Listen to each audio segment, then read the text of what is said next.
Okay, hello everybody. Today we are going to study and learn the basics of using the pen tool in Adobe Photoshop. We can see the pen tool is actually activated here. I've actually clicked it beforehand. Never mind. Okay, file new and 800 by 600 would just do fine. Let me name it as pen tool. It looks a little neat as compared to the Untitled label. Okay, there, this looks so fancy. Neat pen dash tool at 100%. Okay, sorry. So coming back to the pen tool, here we have the pen tool. If we click and hold the left mouse button, we get the pen tool fly out. We have a few options with the pen tool. Freeform pen tool, add anchor point, delete anchor point, and convert point tool. These are very simple to use, and the pen tool is even simpler. Okay, let's just before I begin telling you how to use the pen tool, let me tell you a few things. First, when you use the pen tool, we will very frequently switch between the direct selection tool and the pen tool. You can say these work hand in hand together. I don't know why this T tool is in between both of them. It's a fairly complex thing to understand, that why this text tool is, it could have been above this, it could have been below. Okay, whatever. Remember, the pen tool and the direct selection tool work together, period. That's it. Okay, mostly people are of the opinion that the pen tool is a little difficult to use. Fairly, if you are very new to Photoshop, pen tool seems to be a tool that you cannot get the hang of. Well, I will try my best to explain you from the core basics of how the pen tool works. The pen tool is nothing fancy, it's nothing difficult, it's just simple clicks, and you need to know how the tangents work and how the curves work. Rest is so simple. Usually what you do is, when you open up Photoshop, you have the layers panel, and you also do a lot of work in the layers panel. When you're going to work with the path tool or the pen tool and you're going to make our paths, we are going to use the paths panel right here. You can also go to the window menu and activate the path panel so that it can show up here or anywhere on the interface. It should be there, it should be visible. I'm going to activate my pen tool. You can also use the shortcut P to activate the pen tool. Okay, let's start off.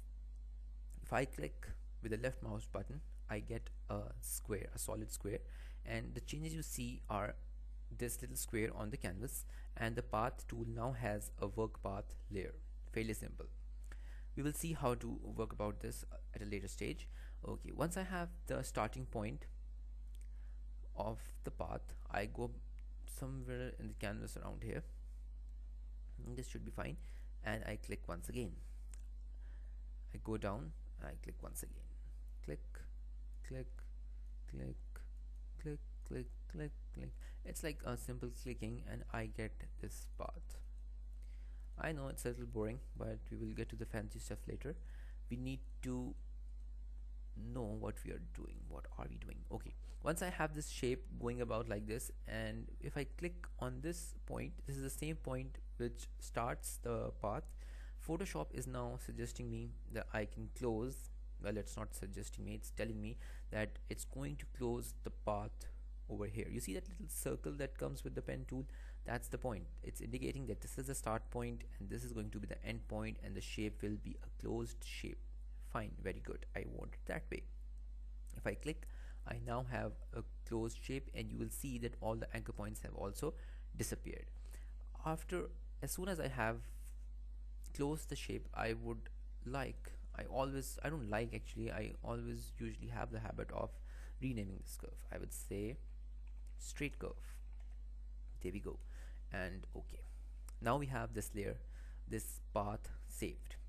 Usually I have a habit of renaming this. This keeps me from actually accidentally deleting the path, because usually what happens is, if you make a new path, either Photoshop would make it in the same layer of the paths panel, or maybe sometime it overrides the work path layer if you don't rename it. So I usually rename it every time. It's a good thing. You should do it as well. Okay, coming back to the shape. Now I like the shape, I have made the shape, but someone comes along and tells me that this point should be a little down, this looks stupid, and this is very very stupid. Okay, anyway, you go back to the direct selection tool, click on the path, and as someone has just told us that this is not good, it should be over here, we bring it down here.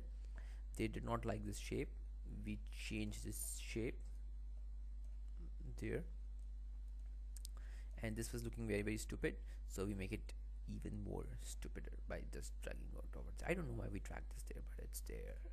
And maybe this, okay, maybe here. So that's the way we can adjust our anchor points. Once we have the curve in hand and we want to modify the anchor points, we can simply just click and drag and move them around as per requirements with the direct selection tool right here. And if you're wondering what this path selection tool does, it does nothing fancy. Let's see. It just simply moves the curve, the complete path, everywhere you like, anywhere you like, that is. So it's not much of help, but you can of course use it as per your requirements are. You can move. I usually don't use that much, I don't know why. Okay, as we said earlier, that the direct selection tool should be activated when we are working with the pen tool. So the direct selection tool, okay, if we what I did is I just clicked over here. I just have a habit of like clicking around here. If I click around here, the path of course gets disappeared. If I click, it will come back. If I click, it will go away. Okay, once more we're going to make a new path. This time it's going to be a little not difficult, it's going to be a little different, because I'm going to introduce a few curves. First point assigned. The next point I will not click. I am going to click and drag with the left mouse button pressed, so that I have these two tangents generated and the curvature of the arc can vary. If I want it like up here or down here, up here, down here. Okay, let's say I would like the curvature to be this much. I go again, click and drag, click and drag. Make sure you don't have these loops activated. You see this loop, this is bad. We will adjust this later on. Okay, click and drag further, click and drag further, click and drag, click and drag, so we get all these tangents. At this point, if I simple click, I will get straight lines. Okay, now once we have the shape in place, what we do is we rename it. I'm going to say curve path. Okay, now we have two paths. The straight curve is right there and the curve path is also there. Now we need to fix it. We already know to fix a curve we use the direct selection tool. If I click on it, I get these anchor points activated and I can actually play around with the tangents. This can go here, this can go here, so you can do a whole lot of stuff with these tangents actually. And you can like move them down here. If you don't like this, you can move it down here, maybe somewhere over here.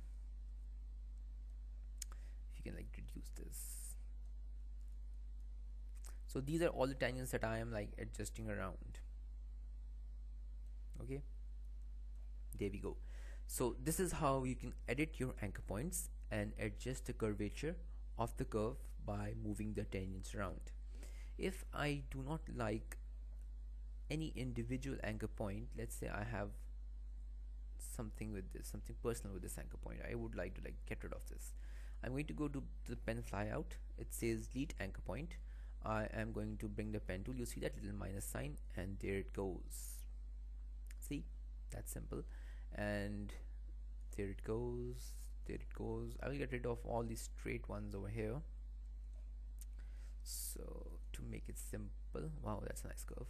Okay, so we are going to have some fancy shape being generated when we get rid of all those curves. Oh wow. Oh, Control Z, that's a too much of points getting disappeared. Okay, now I would like to maybe switch back to the anchor point and adjust the tangent to make it like further away. I don't actually want this to happen. This is a bad crossing. This is like a crossing, the shape gets messed up and all the things. There we go.